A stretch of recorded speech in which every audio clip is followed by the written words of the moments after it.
Every year, Earth has to send 10 tributes to participate in the Intergalactic Battle Royale. Every time the tributes are massacred and solely entertainment for other races, except for this year. Enough was enough. Humanity always sent criminals, people on the death rows, volunteers to these events. They were, of course, quickly annihilated. No organization, no real power, no real advantage.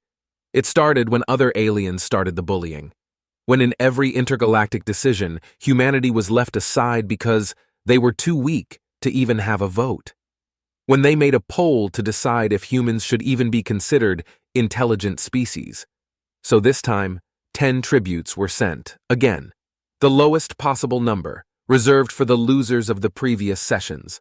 But this time, they were 10 highly trained soldiers from multiple countries, the best of the best, even better than whatever could be deployed on Earth, considering that some of the countries were still not 100% at peace with each other.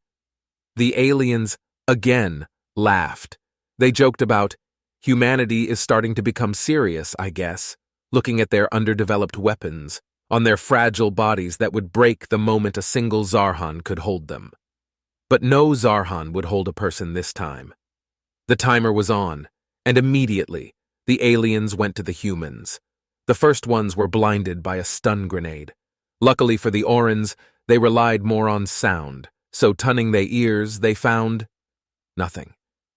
That was weird, but then they recognized a sound, a scream, from one of their own. Where were the humans? Sure, it was an artificially made forest, but still it wasn't that big. How could they simply disappear? Another scream. The galoops were falling one by one, a race that could camouflage against anything. Did the humans kill them? A Zarhan was sobbing. He had lost 2 of their 5 arms, and he was in horrible pain. One of the Orans showed his trophy, a human arm, but the same human sliced one of his necks and pushed a bullet on his friend by his side. He was now losing a lot of his vital fluids, faster than his self-generate could handle, but still tried to put a fight. But the human was not there anymore. In his place was a grenade. 1 human died in the battle. It was a tactical error the other 9 would not repeat. 5 hours have passed. The Zarhan were no more. The huge, strong, and faster aliens that ever existed were destroyed, all 15 of them. The others were panicking. Some tried to flee and got caught into traps. Some were left in these traps for hours, crying in pain, for his friends were too scared to help. Others suffered such horrible torture for these cruel devices that skilled medics and soldiers tried to help them, only for them to be exterminated from gunshots that seemed to come from nowhere, and at the same time, everywhere. Did the humans evolved? No, that could not be. But they were sure there were only 9 humans, 1 without a full arm. How could the gunshots appear from such different places?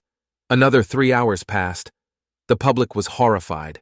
They could not stand a single minute more seeing that torturous warfare. And yet humanity pushed forward, slicing, gunning, exploding. The Rons were still close to intact, for their exoskeleton could handle the humans' bullets, but the whole thing was starting to take its toll on their mental state. Even knowing that the bullets would just scratch lightly their skin, every time they heard something they would flee, and their commander would scream for them to regroup, for they had lost 2 soldiers already, and were down to just 9. Eventually, only they and their war equipment remained, no food, no water, and the humans. For hours, the Rons tried to sleep to regain their forces, just to be woken up by some bomb, some shooting, some flame burning their camp. They tried to flee to an isolated place, quietly at first, to think about in strategy. But as soon as they started to discuss anything, gunshots, bombs, things would happen to disturb their peace and to make sure they would not rest a single bit. Multiple times they pinpointed where the bombs came, where the humans were hiding, to attack. But the only thing waiting for them were traps, grenades, smoke curtains, and gunshots. 2 more Rons died on 5 of these useless crusades, and after more than 40 hours, no sleep, no peace, close to no communication, for every time they tried to talk, stun grenades would drop closely, blinding and deafening everybody. They started to gesticulate, to run and scream. They tried every language they could, even some human ones, always with the same message: we surrender. Unfortunately, nobody saw or heard their pleas. The sounds of war were louder, the flames were brighter, and their hiding places were in flames, together with their clothes, their equipment. Still, they survived. Somehow they escaped, but any hint of organization between them was gone forever. Two ended up things by themselves. Their breathing was voluntary, so they simply stopped breathing. Their general was screaming orders, but nobody could understand him, for he was so out of himself that whatever words escaped his lips were just gibberish, and his movements were erratic. Until he was gone, fell into a concealed hole in the ground, ignited until all liquid in his body evaporated. Even more panic ensued, and the humans knew how to use it, and use it they did. Two fell into a river and were promptly tied and weighted, drowning on the unforgiving waters. 4 eventually fell victim to the bullets, from snipers hitting their eyes when in panic they ran in open fields. 1 got his leg trapped, and so weak he was, could not free himself, and died from another bullet. Only 1 was left, and he had his back against a huge mountain. In front of him, 9 humans appeared. They had absolutely no hint of fatigue. Honestly, they didn't even appear tired. Like the whole event started 10 minutes ago and not more than 45 hours. Even their clothes, while completely dirty, appeared intact.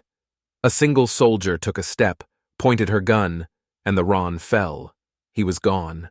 Her lips simply said bang. No bullet flew from her gun. No vital fluid escaped the enemy. His brain just turned off and his breathing stopped. But the true terror was still to come. Per rules of the event, winners had access to the best medics in the galaxy to treat their wounds. From the 9 remaining soldiers, 1 had a new organic arm made for him. 3 had multiple fractures on their ribs. 2 with punctures at their lungs. 5 had some kind of member fracture. 1 had to get a full new femur engineered for her. And finally, 2 had lost an eye. How did the humans were able to keep fighting in these conditions and still win? And finally, how could they still summon the strength to laugh and to sing after fighting for so many hours against the greatest warriors of all? Like the whole thing was a walk in the park? From that day forward, in every intergalactic reunion, in decision-making, humans would look at the aliens in the eye, no matter how smaller they were, how flimsy they looked, and the aliens would look away.